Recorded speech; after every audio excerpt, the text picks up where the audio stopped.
Tenerife, 29 grados. Pues es un dato en grados de longitud tan importante como desconocido en la historia de la navegación y de la cartografía, que dio fama mundial a nuestra isla, a la isla de Tenerife, cuyo nombre fue escrito muchos miles de veces en los cuadernos de bitácora, diarios de navegación y cartografía náutica, evidencias que se encuentran expuestas en museos y exposiciones navales o marítimas por todo el mundo. Veamos qué hay detrás de esos 29 grados de longitud. Todo empezó en la primera circunnavegación. Ya saben que Magallanes salió de Sevilla y después de Sanlúcar de Barrameda el 20 de septiembre de 1519, con 5 naves, en busca de la especiería, que murió en Mactán, y que Juan Sebastián de Elcano, después de encontrar las Molucas, completó la circunnavegación del mundo llegando a Sevilla el 8 de septiembre de 1522 con la bodega llena de clavo. La expedición pretendía acceder a las riquísimas islas de la especiería, las Molucas, desde el Pacífico, por el hemisferio español acordado en el Tratado de Tordesillas de 1494. Ya que la tradicional ruta marítima de las especias empezaba en el mar de China y terminaba en Génova y en Venecia, controlada por esas repúblicas hasta que los turcos toman Constantinopla en 1453 y se convierten en intermediarios para el Mediterráneo de todos los productos que llegan por las grandes rutas asiáticas. Años después, el portugués Vasco de Gama llega a la India por la ruta del Cabo de Buena Esperanza en 1497, estableciendo una nueva ruta, acabando con el monopolio musulmán del tráfico de especias. Fernando de Magallanes, antes del acto de pleito homenaje por el que pasaba a servir a Carlos I de España, también había viajado a la India en 1505 y participado en distintas acciones militares en Goa, Conchín, Quiloa y en la toma de Malaca, acompañado de Francisco Serrano, un pariente suyo, quien casualmente sería el que descubriría las Molucas en 1512. Con esa experiencia y con la información facilitada por Serrano, Magallanes se hizo con la capitanía de la expedición organizada por la corona española. El mismo Serrano había calculado que las Molucas estaban en el hemisferio español, definido en el Tratado de Tordesillas.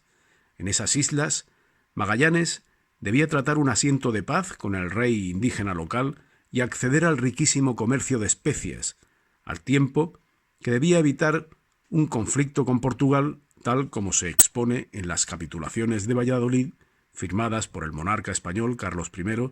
y el propio Magallanes. Magallanes encontró el paso y cruzó el Pacífico, mientras que las Molucas y las especias fueron localizadas tras su muerte por Gómez de Espinosa y Juan Sebastián de Elcano, quien también encontró las Molucas meridionales, alcanzó numerosos acuerdos con los jefes tribales y culminó el viaje circunnavegando el mundo por primera vez. Pero veamos las fuentes primarias, especialmente relacionadas con Canarias, con Tenerife y con Santa Cruz. Sin ir más lejos, el primer testimonio de la circunnavegación que se hizo público fue el del propio Juan Sebastián de Elcano ante Carlos I, acompañado de su piloto, Francisco de Albo, y acompañado también por Fernando de Bustamante, un testimonio que tan solo 27 días después de rendir viaje en Sevilla ya había sido redactado y corregido por el secretario del emperador, Maximiliano Transilvano. El segundo testimonio en hacerse público sería un relato incompleto del viaje que Pigafetta entrega 3 años más tarde a la reina regente de Francia, Luisa de Saboya, cuando su hijo Francisco I se encontraba preso en Madrid después de la batalla de Pavía de 1525. El tercero es un relato anónimo de uno de los circunnavegantes, conocido como Breve et Ristretta Narratione, o relato de un portugués compañero de Duarte Barbosa, que fue en la nao Victoria en 1519. Estos 3 testimonios fueron recopilados por el cosmógrafo veneciano Giovanni Battista Ramusio, que era algo más joven que Magallanes y algo mayor que Juan Sebastián de Elcano, y se publicaron juntos en su obra De le Navigatione et Viaggi en distintas ediciones durante los siglos XVI y XVII. En la práctica, Estos tres fueron los únicos testimonios conocidos, de acceso público, sobre la primera circunnavegación hasta que, casi 300 años más tarde, Carlo Amoretti, archivero de la Biblioteca Ambrosiana de Milán, encontrara unos manuscritos de Pigafetta con los que elaboró el relato que mayoritariamente conocemos ahora. El primer documento, el testimonio de Juan Sebastián del Cano y sus acompañantes, por Maximiliano Transilvano, ya en su preámbulo menciona la escala en las Islas Afortunadas y anota la longitud de la bahía de San Julián, donde invernó la flota en 1520, desde el meridiano de Canarias, no desde el meridiano de Tordesillas, de Sevilla o de Cabo Verde. El segundo documento, escrito por Pigafetta 3 años después que el anterior, en 1525, menciona una sola escala en Tenerife entre el día 26 de septiembre y la medianoche del 3 de octubre de 1519. Y el tercer documento menciona, además, el puerto de Santa Cruz de Tenerife. Estos tres elementos, el meridiano de referencia para el cálculo de longitudes de la expedición, la isla de Tenerife y Santa Cruz, su puerto principal, se irán consolidando con la aparición de nuevos documentos, testimonios y evidencias científico-náuticas, empezando por la sorprendente convivencia de ese meridiano cero u origen de longitudes sobre Tenerife con el otro meridiano cero o línea de demarcación acordado en Tordesillas en 1494. Haciendo un poco de memoria, recordemos que en 1479 habíamos firmado con Portugal el Tratado de Alcázovas, en el que se acuerda el reparto de los archipiélagos atlánticos, quedando Canarias bajo la corona castellana. Tras el descubrimiento de América, el Papa Alejandro VI dicta, en 1493, las bulas alejandrinas, estableciendo un meridiano divisorio entre las zonas españolas y portuguesa, pero es en 1494 cuando las dos potencias peninsulares firman el Tratado de Tordesillas, que hemos mencionado, fijando la línea de demarcación entre el hemisferio portugués y el español en un meridiano situado a 370 leguas al oeste de Cabo Verde. Ahora lo pintaremos sobre el mapa. Pero antes debemos recordar también que en 1503 los Reyes Católicos crean la Casa de Contratación de Sevilla para las Indias, las Islas Canarias y el África Atlántica, donde se concentra todo el desarrollo de las ciencias astronómicas para la navegación de altura, al igual que la cartografía, la fabricación de astrolabios y ballestillas y la formación de pilotos. La gran importancia de Canarias para la Casa de Contratación viene reflejada en sus ordenanzas constitucionales, a las que se dedica un artículo expreso, por la necesidad de localizar en ellas importantes bases de aprovisionamiento como sería el puerto de Santa Cruz de Tenerife, entre otros. Como consecuencia,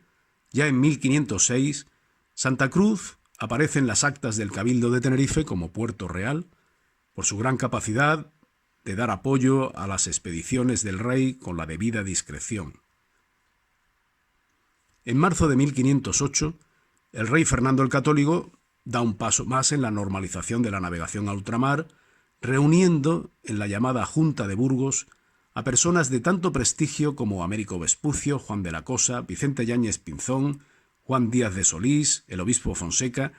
y el secretario real Lope Conchillos. En ella se trata la localización de un paso interoceánico que uniera el Atlántico con el Pacífico, aún sin descubrir, pero que todos los presentes coincidían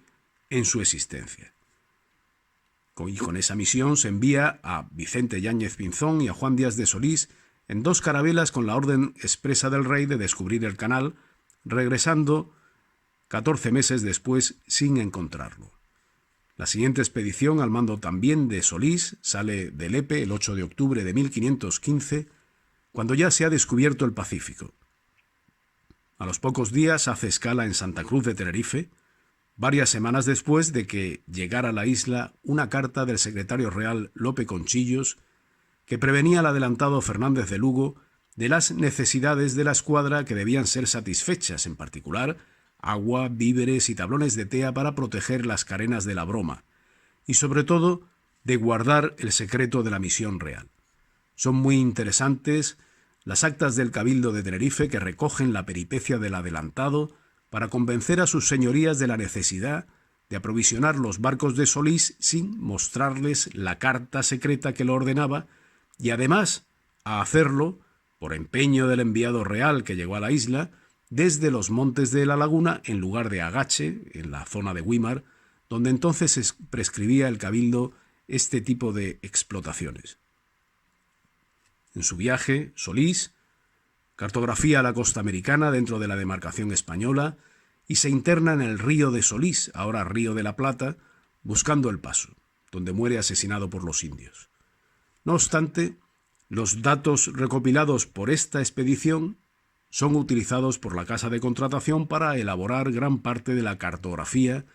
que llevaría la expedición de Magallanes Elcano. Junto con Magallanes aparece también un interesante personaje, Ruy Falero, su socio y cosmógrafo. Es el autor de un importante documento aparecido recientemente titulado Regimiento de Longitudes. En él se dan una serie de instrucciones a los pilotos para el cálculo de la longitud y una descripción de la tierra conocida hasta el momento de salir la expedición, que se ajusta perfectamente a lo previamente descubierto por Juan Díaz de Solís. En estas instrucciones, Falero marca el rumbo exacto que deben tomar los pilotos para llegar a las Molucas desde el Cabo de Santa María, situado al sur de Uruguay, ya que era la última tierra conocida en 1519, descubierta por Solís. También menciona que los navegantes debían recorrer desde ese punto un arco de longitudes hacia el oeste de 143 grados para llegar a Timor y que en realidad está separada 200 grados de longitudes del Cabo de Santa María, no 143. De lo que podemos deducir no solo que Ruy Falero daba por encontrado el paso interoceánico en el río de Solís, sino que también había considerado el tamaño de la tierra definido por Ptolomeo, a quien cita el propio Falero, y que era bastante más pequeño que el muy exacto calculado por Eratóstenes de Cirene. Así que Magallanes, en consecuencia, esperaba encontrar un océano Pacífico casi un tercio menor que el que se encontró en realidad. De ese error viene la importancia del meridiano de Tenerife, como veremos ahora. Porque Ruy Falero también menciona a Tenerife como origen de longitudes para un procedimiento basado en la desviación magnética de las agujas de marear. El mismo Pigafetta, sin ser cosmógrafo, llega a copiar y a transcribir al italiano el regimiento de longitudes de Ruy Falero, mencionando igualmente a Tenerife como origen de longitudes, documento que Carlo Amoretti publica con el resto del relato en el año 1800. Recordemos que en el Tratado de Tordesillas, España y Portugal se habían dividido el mundo mediante una línea meridiana que debía pasar 370 leguas, algo más de 21 grados, al oeste de la isla de San Antón en el archipiélago de Cabo Verde. En la cartografía de la época, el meridiano de Tordesillas se trazaba sobre el Cabo de Santa María, al que ya nos hemos referido, pero si trazamos esos más de 21 grados de longitud hacia el oeste de la isla de San Antón, en la cartografía moderna, podemos observar que el meridiano de Tordesillas no pasa por el Cabo de Santa María, sino por las proximidades de la actual ciudad de Sao Paulo. Aún le faltarían 8 grados de longitud para llegar a él. Un importante error en el trazado de la línea de demarcación entre los hemisferios español y portugués, tanto que podía duplicar la superficie de Brasil o cambiar de hemisferio a las islas Molucas. Los astrónomos y pilotos de la casa de contratación entendieron la gran dificultad de trazar con la necesaria exactitud del meridiano de Tordesillas, por lo que eligieron otro suficientemente seguro para realizar desde él los cálculos de la longitud de la expedición durante la primera vuelta al mundo, y que resultaría ser el de la primera escala en Tenerife,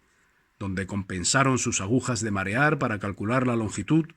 según el método de la variación de la desviación magnética de las agujas expuesto por Ruy Falero, y voltearon los relojes de arena, equivalentes a los actuales cronómetros marinos, al paso del Sol por el meridiano, en esta primera escala tinerfeña, para calcular igualmente la longitud por los tiempos de retraso de la hora meridiana según navegaban hacia el oeste. De manera que esos 29 grados es el arco de longitud que separaba el meridiano de Tenerife del meridiano de Tordesillas, que nadie acertaba a situarlo correctamente. Así que los navegantes calculaban la longitud desde Tenerife y les restaban sistemáticamente 29 grados para referirlos al hipotético meridiano o línea de demarcación de Tordesillas.